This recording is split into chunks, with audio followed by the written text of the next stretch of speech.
Comment éviter la flambée des infections dans les prisons? La transmission du virus dans les lieux de privation de liberté est une préoccupation majeure des institutions internationales. Alors en France, la ministre de la Justice, Nicole Belloubet, a pris des ordonnances pour désengorger les établissements pénitentiaires. Vous allez entendre le témoignage d'un homme libéré avant-hier parce qu'il a été contaminé en prison. Nathalie Pérez et Juliette Beiza.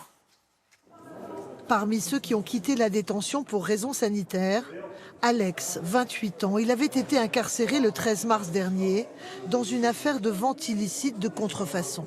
J'étais au tout début en très bonne santé. Ils m'ont mis avec une personne qui était malade et je suis tombé moi-même malade au Covid-19. Et malheureusement, c'est suite à ça qu'ils m'ont mis dans une cellule d'isolement. C'est une double peine. J'ai eu peur au niveau de ma santé. J'avais peur vu à la télé ce que je voyais, les décès, les nombreux décès malheureusement. Donc c'était dur. Aujourd'hui, pour éviter la propagation du virus en milieu carcéral, des mesures d'hygiène ont été prises. La ministre de la Justice a également confirmé à ce jour la libération de 8 570 détenus. Pour certains, il ne leur restait que 2 mois à purger, des libérations sous certaines conditions. Que les détenus qui sortent n'aient été condamnés ni pour fait de terrorisme, ni pour crime, ni pour fait de violence intrafamiliale.